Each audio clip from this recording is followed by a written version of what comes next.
Everyone talks about the blog era. And don't get me wrong, I was one of those blog era nerds too.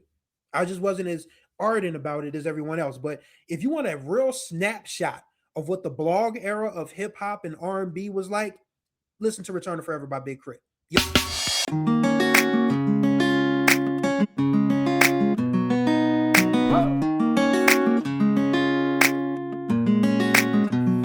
One time for another ride on the Groove Line with your boy Chris Stevens. Now you're probably wondering, Chris, you usually don't post things on the weekends. You're correct. But today is a special day. It is March 28th. And on this day in 2011, Big K.R.I.T released his second major label mixtape free album, as he called them back in the day, but we know them as mixtapes, Return to Forever. And this is probably my favorite Big K.R.I.T free project out of all the free projects. And granted, forever, I'm going to say this on the record now, Forever in a Day, or Forever in a Day, however you want to say it, should have been Big K.R.I.T's debut album for Def Jam.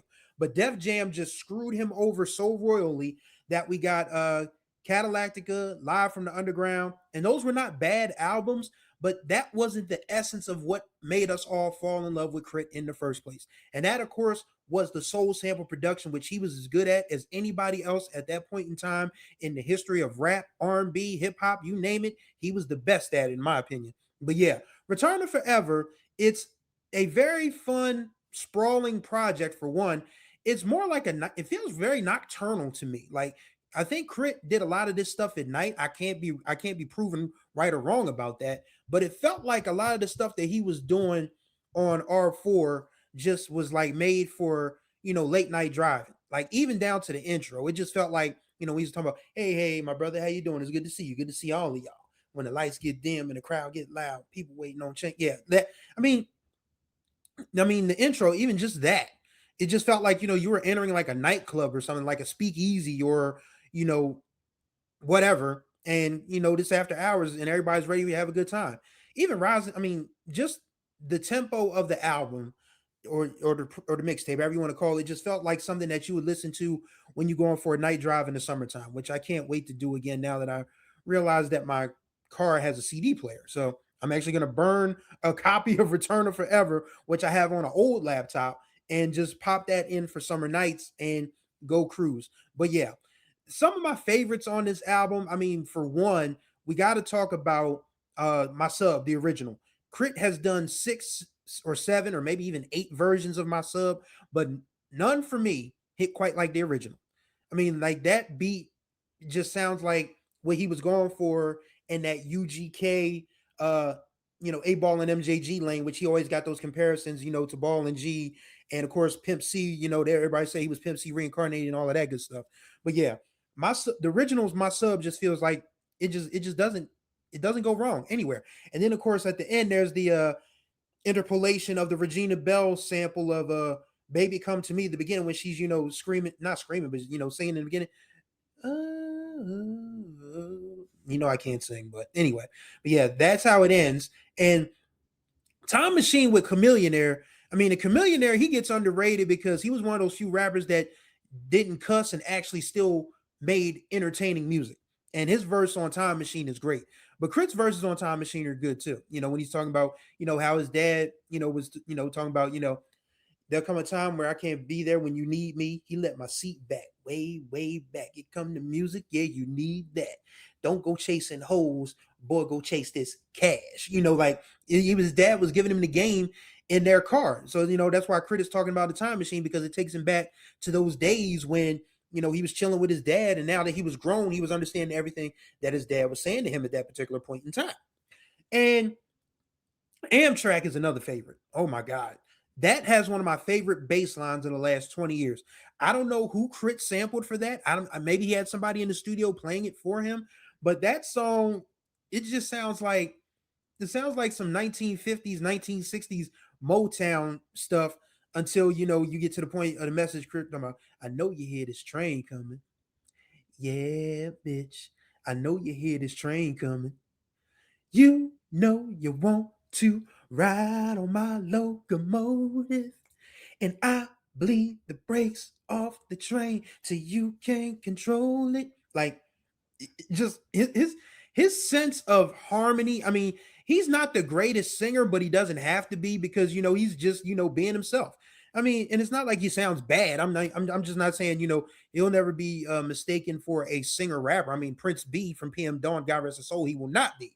But still, you get that sense that this dude has a sense of harmony, a sense of soul, a sense of rhythm that just informs the fact that his soul samples were so good, and he could just add his little Mississippi Delta vocals on top of it, and it still slaps.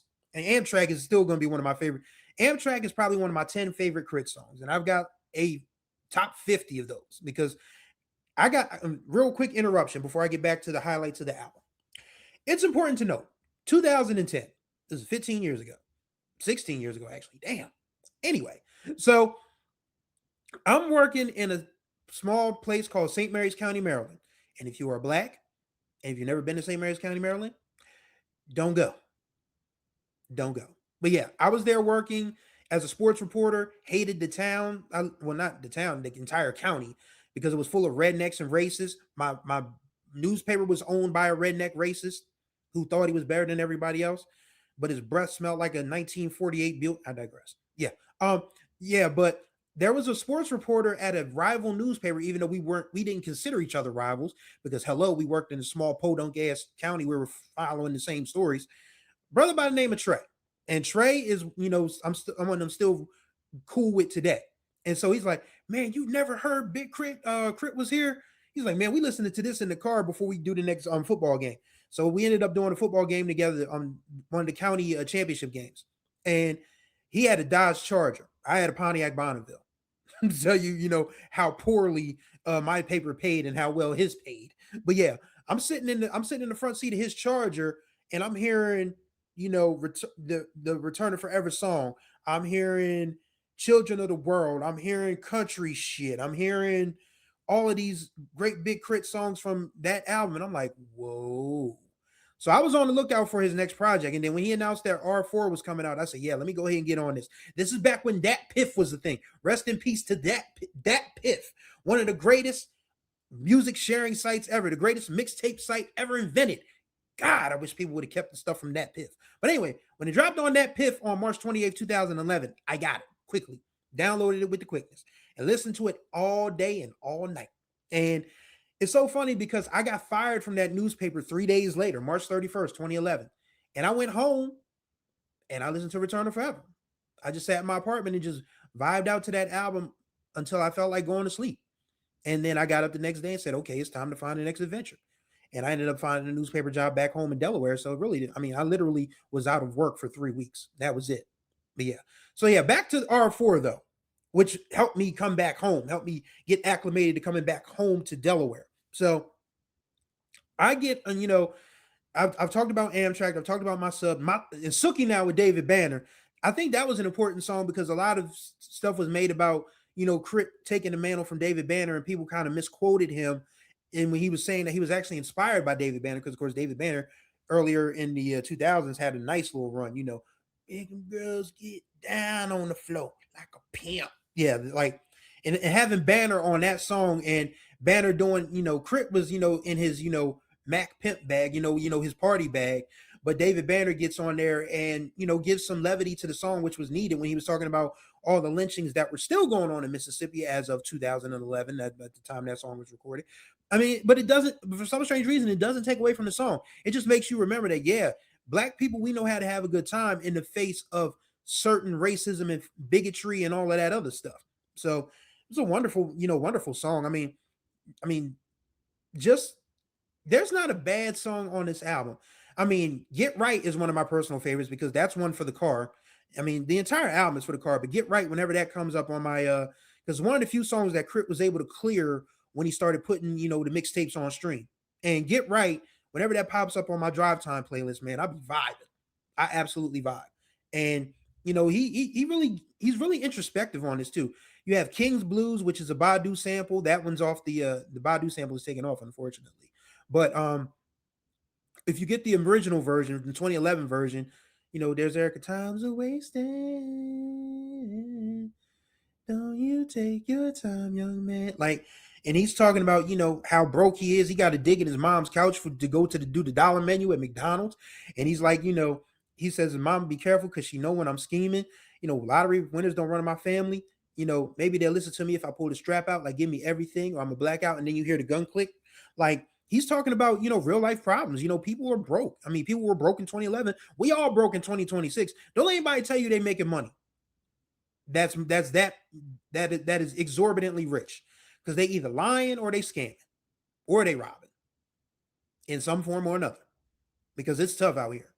And don't let anybody tell you different. But yeah, there's that. There's King's Blues. There's American Rap Star when he talks about they shot Oscar Grant Square, gave it chills. He said, "My mama out here worried when I talk about that because I rap about the government and how the church caked up when people out here struggling." That was 2011. That is still very much a thing in 2026. Absolutely is. And the song that absolutely was worthy of closing this album out is The Vent. Everything that you think Drake, J. Cole, Future, or any of these other rappers of his peer group, and yes, I include Kendrick in that. And I love Kendrick. Don't get me wrong. I think Kendrick is the GOAT right now. He's the GOAT right now. But The Vent is what every other rapper tried to be when it comes to introspection, self-reflection, self-awareness, emotional intelligence. K.R.I.T on that song is just vulnerable as can be, and the beat will just take you to another place anyway. It's one of his best beats. But the way he talks about, I opened up my heart to a perfect stranger. She overlooked my caring heart in search of a gangster. Will we ever be together? Time will tell. She hit the phone and talked to me as the hours swell. He's talking about, some people see signs, but I just drive through it. If it don't touch my soul, then I can't listen to it. And that still is something that people live by to this day. The radio don't play the shit I used to love. Or maybe I'm just growing up. Been there, done that. Like it is just a song that it will take you there if you let it take you there. Like if you want to just feel your feelings, The Vent is absolutely the song to listen to. Is it Big K.R.I.T's best song? Yeah. Yes. And he's made some great ones. Don't get me wrong, he's made some great ones, but I think The Vent is probably his best song.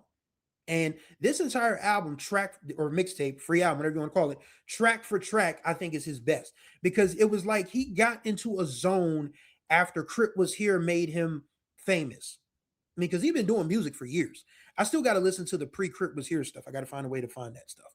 But after K.R.I.T Was Here started bubbling, he said, "All right, y'all know who I am now. Now let me really tell you who I am." And that's what you get on R4 is just Return of Forever is just Big K.R.I.T. The beats are slamming all by his design. Every track is produced by him. He's able to call on guest appearances like David Banner, Joy Gilliam, Raheem Devon, Chamillionaire, and he's able to channel all of these emotions from finally reasonably making it in the music business to tell people where he came from and where he's trying to get to and where he is currently, as in 2011 terms. So if you've never listened to Return of Forever, boy, please do. Please do. It is definitely worth your time. You get a snapshot of what the blog era. Everyone talks about the blog era. And don't get me wrong, I was one of those blog era nerds too. I just wasn't as ardent about it as everyone else. But if you want a real snapshot of what the blog era of hip hop and R&B was like, listen to Return of Forever by Big K.R.I.T. You'll understand completely. You'll understand why he's criminally underrated, why he has a loyal fan base, and why a lot of these rappers don't really try to poke that bear too much because he is that damn good. He was that damn good then, and he is that damn good now. So that's my take on Return of Forever by Big K.R.I.T. What's yours? Would love to know. That's going to do it for this ride on the Groove Line. Greatly appreciate y'all as always for tuning in with your boy on a Saturday morning. Greatly appreciate y'all as always. Contact information will be in the description below. Don't forget to subscribe and tap that notification bell so you're notified of all the new videos that drop on the channel. And don't forget to like and comment on the videos because as you know by now, your boy talks back in the comments. So let's wrap a taste. So thank you guys for riding with me on the Groove Line. And until the next time we ride, now you can enjoy your weekend. May you find the groove or may the groove find you.